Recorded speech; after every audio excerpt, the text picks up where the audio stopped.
Hello good evening everyone, my self Bhupendra Singh. आज मैं आपको क्लास 7th मैथ्स के अंदर चैप्टर 5 जिसका नाम है लाइन्स एंड एंगल, उसकी एक्सरसाइज 5.1 एक्सप्लेन करूंगा। इस एक्सरसाइज को एक्सप्लेन करने से पहले जो इस एक्सरसाइज में इंट्रोडक्शन इसका यूज होगा वो मैं आपको पहले एक्सप्लेन कर देता हूं। जैसा कि चैप्टर का नाम है लाइन्स एंड एंगल, पहले लाइन्स के बारे में हम समझ लेते हैं कि लाइन क्या होती है। तो लाइन क्या होती है? A line has no end point, जिसका कोई भी एंड पॉइंट नहीं होता। No end point on either side, यानी कि किसी भी साइड के ऊपर जिसका एंड पॉइंट नहीं होता है उसे हम क्या बोलते हैं? लाइन। कैसे? मान लो ये है आपकी, ये ए बी आपकी एक लाइन है, इस तरफ भी कितना इंक्रीज हो सकता है इस एरो का, मतलब इस तरफ भी कितना, और इसका सिंबल क्या हो जाएगा? इसको अगर रिप्रेजेंट करना है तो ये इसका सिंबल हो जाएगा। लाइन के बाद हम बात करते हैं लाइन से रिलेटेड, एक होता है आपका रे वर्ड। रे क्या होती है? ए रे हैज, जिसका सिर्फ एक एंड पॉइंट होता है, has only one and point, जिसका एक एंड पॉइंट होगा, मतलब किसी एक तरफ बंद होगी। जैसे मान लो ये ए बी है, ये ऐसे भी हो सकती है, ये भी है, ये ऐसे। इससे रिप्रेजेंटेशन क्या बन गई इसकी? ए बी है ये आपका, यानी कि ए पे तो स्टॉप है और बी पे कितना भी जा सकता है। इसका मतलब क्या हो गया? बी पे तो फिनिश है और ए की तरफ कितना भी इसको इंक्रीज कर सकते हैं। ऐसी चीजों को क्या बोलते हैं? रे। फिर आपका जो यूज होता है वो है लाइन सेगमेंट। इसके क्या होते हैं? दोनों तरफ एंड पॉइंट होते हैं। A line segment has two end point, जिसके कितने एंड पॉइंट्स होते हैं? टू एंड पॉइंट्स होते हैं। कैसे? ये मान लो ये भी थी, और अगर ये पूछा जाए इन तीनों में से किसकी डेफिनेट लेंथ होती है, वो होती है लाइन सेगमेंट की। वो एग्जैक्ट रहेगी। स्टार्टिंग में 4 है तो वो 4 ही रहेगी। यहाँ पे क्या है? इसको कितना भी बढ़ा सकते हैं, इसमें दोनों तरफ कितना बढ़ा सकते हैं, और इसका जो रिप्रेजेंटेशन का सिंबल हो जाएगा वो ये हो जाएगा। तो ये है आपका लाइन से रिलेटेड क्या क्या है। एक तो लाइन पता होना चाहिए, एक आपको रे और एक लाइन सेगमेंट। आइए अब हम एंगल के बारे में पढ़ते हैं। एंगल क्या होता है? अब आपका लाइन के बारे में तो पढ़ लिया, आपकी लाइन की क्या क्या टाइप होती है। मेन जो टॉपिक आपका जो यूज होगा वो एंगल से रिलेटेड ही है। तो सबसे पहले ये पता होना चाहिए कि एंगल क्या होता है। व्हेन टू लाइन या line segment intersect at A point, angle is formed. वहां पे आपका क्या बन जाता है? एंगल। मान लो दो लाइन है आपकी, ये है, ये एंड पॉइंट ले लो चाहे इनके, तो ये आपका जो बन गया क्या हो गया? एंगल। और ये भी आपका क्या हो गया? इस साइड क्या हो गया? एंगल। इसे हम जो रिप्रेजेंट करते हैं सीनियर क्लासेस में मोस्टली थीटा वर्ड होता है, इसको थीटा से रिप्रेजेंट करते हैं एंगल को। तो अब हम टाइप्स की बात करते हैं। एंगल की कौन कौन सी टाइप होती है? Types of angle.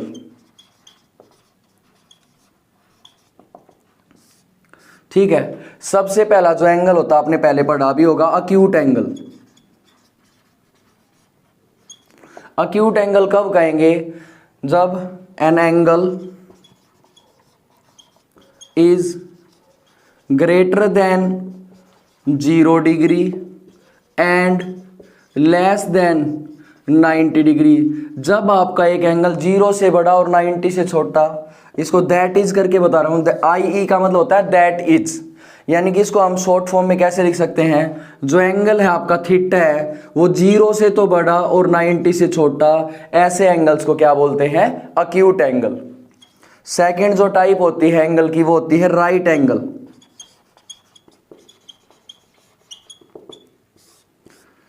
An angle, एक एंगल जो होता है इज इक्वल टू कितना होता है? 90 डिग्री। दैट इज, यानी कि आपका जो एंगल है वो अगर 90 होगा, यानी कि ये एंगल, ये 90 का सिंबल होता है उल्टा 7 जब बनाया जाता है, उल्टा 7, तो उसे बोलते हैं हम राइट एंगल। इसके बाद हम बात करते हैं ऑब्ट्यूस एंगल की। ऑब्ट्यूस एंगल किसे कहेंगे? एन एंगल, एक ऐसा एंगल जो बड़ा होगा, किससे बड़ा होगा? 90 डिग्री से, और लेस देन होगा किससे? 180 डिग्री से। दैट इज क्या हो जाएगा आपका? थीटा जो है 90 डिग्री से तो बड़ा और 180 डिग्री से छोटा, उसे हम कौन सा एंगल बोलते हैं? ऑब्ट्यूस एंगल बोलते हैं। फिर जो अपना फोर्थ होता है उसको बोलते हैं स्ट्रेट एंगल। देखो सीरीज से चल रहे हैं, पहले 90 से कम की बात की, फिर 90, अब 90 से लेके 180 तक की बात की। अब आपका आता है स्ट्रेट एंगल। एन एंगल, एक एंगल कब होगा? जब इज इक्वल टू कितना होगा वो आपका 180 डिग्री। जब एक आपका एंगल 180 होगा, दैट इज, उसका मतलब क्या होगा? जो आपका थीटा है वो 180 डिग्री है, उसे बोलेंगे स्ट्रेट एंगल। फिफ्थ है जो हम जिसकी बात कर रहे हैं वो रिफ्लेक्स एंगल। रिफ्लेक्स एंगल क्या होता है? 180 तक हो गया अपना। जब आपका एंगल है ग्रेटर देन, बड़ा होगा किससे? 180 से, और लेस देन किससे होगा? 360 डिग्री से, दैट इज, उसको हम कैसे लिखेंगे? थीटा जो आपका 180 से तो ग्रेटर और 360 से स्मॉलर, उसे बोलेंगे रिफ्लेक्स एंगल। जो लास्ट टाइप है, जो एंगल्स की मेन टाइप की बात है जो अब तक हमने पढ़ी है, वो आपका लास्ट टाइप है रिफ्लेक्स के बाद कंप्लीट एंगल। कंप्लीट एंगल किसे कहते हैं? एन एंगल, जब कोई एक एंगल है इज इक्वल टू कितना होता है आपका 360 डिग्री, यानी कि एंगल आपका 360 डिग्री होगा तो उसे क्या कहेंगे हम? Complete angle. तो ये थी आपकी एंगल्स की टाइप। अब टाइप्स ऑफ एंगल के बाद हम कुछ और टाइप्स की बात करते हैं एंगल्स की, जो इस एक्सरसाइज में मेनली यूज होंगी। दो पॉइंट्स हैं आपके। सबसे पहला है आपका कॉम्प्लीमेंट्री एंगल, कि कॉम्प्लीमेंट्री एंगल किन्हें कहते हैं? दो ही बेसिस पे है आपके एक्सरसाइज, कॉम्प्लीमेंट्री और सप्लीमेंट्री। तो सबसे पहले कॉम्प्लीमेंट्री देख लीजिए। व्हेन द सम, जब सम करते हैं दो एंगल्स का, when the sum of the measure, जो सम का मेजर है ना टू एंगल्स का, measure of two angles, when the sum of the measure of two angles is 90 degree is called, ऐसे दो एंगल जिनका सम 90 डिग्री होगा उन्हें कौन सा एंगल बोलेंगे? कॉम्प्लीमेंट्री एंगल बोलेंगे हम उन्हें। अगर एग्जांपल की बात करें तो मान लो 70 + 20, 70 डिग्री 20 डिग्री था, सम आ गया 90 डिग्री, तो ऐसे एंगल्स को बोलते हैं हम कॉम्प्लीमेंट्री एंगल। दूसरा जो यूज होगा आपका वो है सप्लीमेंट्री एंगल। सेम है, बस 90 की जगह 180 हो जाएगा। When the sum of the measure of two angles is 180 degree is called, जब उनका सम 180 होगा तो उसे कौन से एंगल बोलेंगे? सप्लीमेंट्री एंगल बोलेंगे।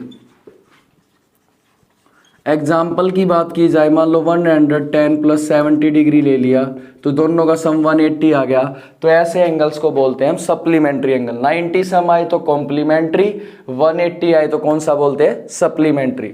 जो एक ही क्वेश्चन में यूज है बट आपको पता होना चाहिए, एडजेसेंट एंगल, कि आप एडजेसेंट एंगल किन्हें कहते हैं? जब दो एंगल एक साथ आ जाते हैं तो क्या कहेंगे? Two angles are adjacent. दो एंगल कब एडजेसेंट होंगे? जब उसके पास ही तीन कंडीशंस होंगी। कौन कौन सी? They have a common vertex, एक पॉइंट तो कॉमन होगा, ठीक है। दूसरा क्या होगा?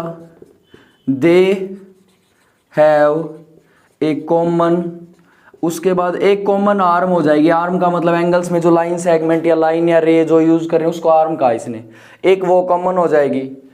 फिर उसके अलावा एंगल में कितनी लाइंस का यूज होता है? दो। उसके अलावा जो बच गई, their other arms, their other arms, जो अलग से आर्म्स बच गई हैं, lie on the opposite of the angle, lie और लाइन है वो क्या होंगी? अपोजिट होंगी। किसके होंगी? जो आपकी कॉमन है, opposite of the common arm, opposite of the common arm. कैसे? देखिए इसको, ये एक एंगल था, ठीक है, एक एंगल और ले लिया मान लो ये ए बी सी एंगल है, ये ए बी डी एंगल है, ठीक है। तो अब इसमें देखो दोनों में एक पॉइंट कॉमन हो गया और दोनों में एक आर्म कॉमन होगी, बी ए आर्म, और जो दोनों अपोजिट हैं वो एक दूसरे से अलग अलग है, इसके अपोजिट डायरेक्शंस में है। तो ऐसे एंगल्स को क्या बोलते हैं हम? एडजेसेंट एंगल, जिसके अंदर क्या होगा, एक तो वर्टेक्स कॉमन, दोनों एंगल्स में ए कॉमन आ गया, फिर दोनों में क्या रहेगी, एक आर्म कॉमन रहेगी, ए बी आर्म कॉमन होगी इसके अंदर, और जो बच गई एक अलग से रे वो एक दूसरे के क्या होंगी? अपोजिट। एक लास्ट वर्ड जो इस एक्सरसाइज में यूज होगा, उसके बाद एक्सरसाइज स्टार्ट करते हैं, लीनियर पेयर। ये इसी से रिगार्डिंग है एडजेसेंट एंगल्स के। जब आपके दो एडजेसेंट एंगल्स हैं, टू एडजेसेंट एंगल, जब आपके दो एडजेसेंट एंगल्स ले लेंगे, एडजेसेंट एंगल पता चल गया जिसमें एक कॉमन वर्टेक्स और कॉमन आर्म होगी, और उसमें दो एडजेसेंट एंगल लेंगे, और जो देर नॉन कॉमन आर्म है ना, टू एडजेसेंट एंगल और लीनियर पेयर, उनको क्या कहेंगे? Linear pair. कब? इफ देयर, जो उनकी कौन सी है? नॉन कॉमन, जो दोनों में कॉमन नहीं है, जैसे इसकी कॉमन ए ई, इसकी A D, non common arm है, वो एक दूसरे के क्या होंगी? टू अपोजिट रेज, एक दूसरे के अपोजिट होंगी। कैसे? मान लो ये है, एक एंगल ये था आपका और दूसरा एंगल ये, बिल्कुल अपोजिट होंगी और दो एंगल एक साथ आएंगे, ऐसे एंगल्स को क्या बोलेंगे? Linear pair. तो ये था इस एक्सरसाइज का बेसिक। आइए अब हम इसकी एक्सरसाइज 5.1 स्टार्ट करते हैं। फर्स्ट क्वेश्चन एक्सरसाइज का, find the complement each of the following angles. इनका निकालना है कॉम्प्लीमेंट। कॉम्प्लीमेंट क्या होता है? जब दो एंगल्स का सम 90 हो। अब दो में से एक एंगल दे रखा है, दूसरा निकालना है, तो कैसे निकालेंगे? सबसे पहले 20 डिग्री दे रखा है फर्स्ट पार्ट में, तो क्या कहेंगे?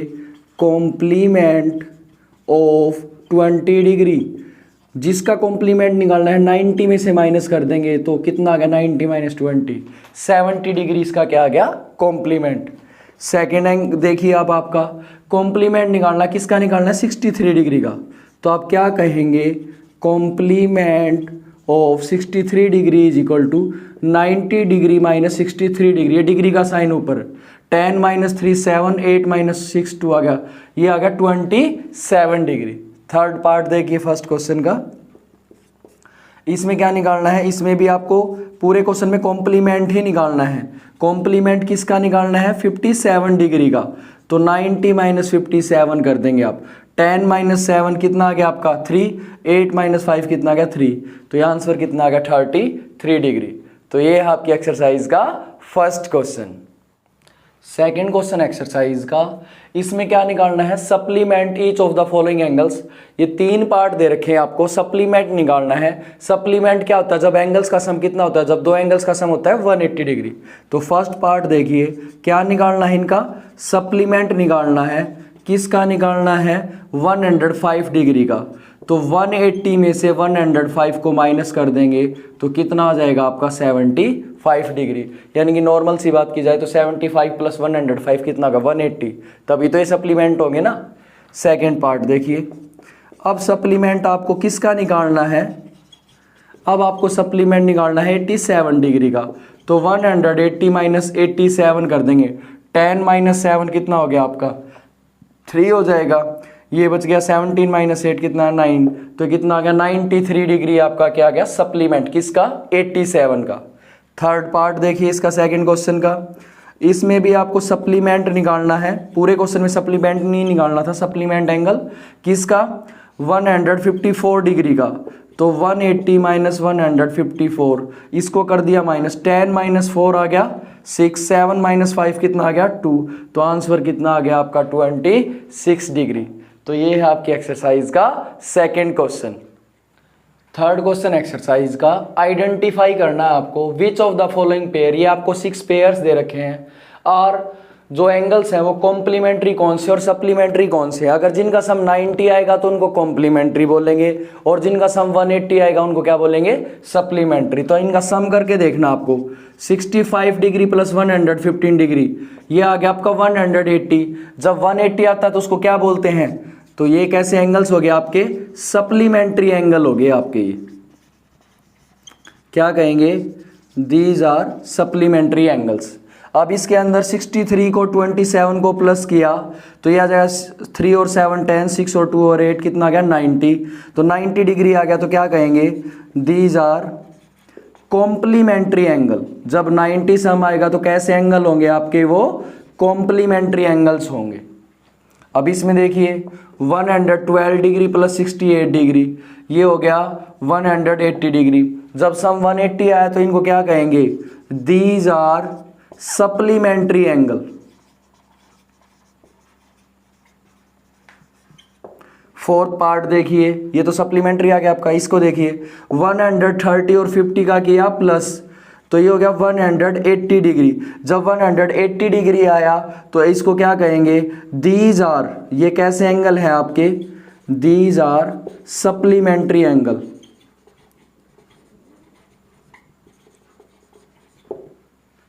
Supplementary angle. फिफ्थ पार्ट देखिए 45 डिग्री प्लस 45 डिग्री सम किया तो आ गया 90। जब 90 आता है तो क्या कहेंगे, दीज आर कॉम्प्लीमेंट्री एंगल, यानी कि जो एंगल्स थे वो कैसे एंगल थे आपके, कॉम्प्लीमेंट्री एंगल्स थे आपके।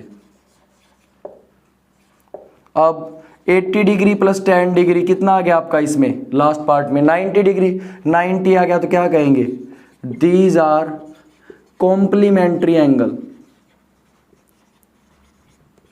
ऐसे एंगल को क्या बोलते हैं, कॉम्प्लीमेंट्री एंगल। ये है आपकी एक्सरसाइज का third question. Fourth question exercise का, फाइंड द एंगल। आपको एक ऐसा एंगल बताना है which is equal to its complement, जो खुद के कॉम्प्लीमेंट के इक्वल है। तो क्या करेंगे, इसके अंदर सबसे पहले वो एंगल ही मान लेते हैं। लेट एंगल एक्स, मान लिया वो आपका एंगल था x।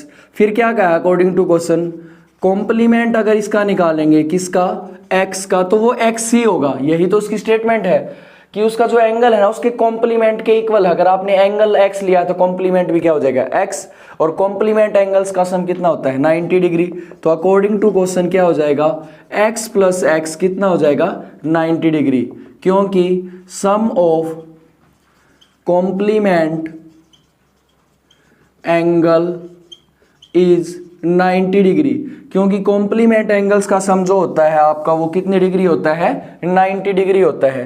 तो x और x हो गया 2x, x यहाँ पे 90 डिवाइड बाई 2, 2 से डिवाइड किया तो x की वैल्यू कितनी आ गई आपकी 45।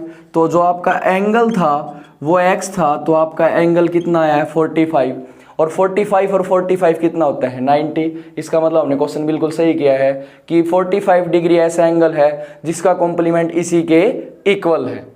आइए अब हम इसका क्वेश्चन नंबर 5 करते हैं। सेम क्वेश्चन है, बस कॉम्प्लीमेंट की जगह कौन सा वर्ड आ रखा है, सप्लीमेंट। तो सबसे पहले क्या कहेंगे, लेट द एंगल एक्स। इस क्वेश्चन में भी आपने एंगल को ले लिया एक्स, और इसका सप्लीमेंट है ना which is equal to its supplement, जो एंगल है उसके सप्लीमेंट के इक्वल है। तो सप्लीमेंट ऑफ x, तो वो कितना हो गया, x ही हो गया। According to question x plus x दोनों का सम कितना हो गया 180, क्योंकि जो सम होता है किसका, सप्लीमेंट का, सप्लीमेंट एंगल का, वो कितना होता है, वो होता है 180 डिग्री होता है। तो x और x 2x is equal to 180, x is equal to 180 by 2, x से कैंसिल किया तो कितना आ गया 90 डिग्री। तो आपका एक ऐसा एंगल क्या था, वो 90 डिग्री था, और 90 में 90 प्लस करेंगे तो 180, तो यानी कि 90 का ना सप्लीमेंट निकालेंगे तो 90 ही आएगा। तो ये है आपकी एक्सरसाइज का 5th क्वेश्चन।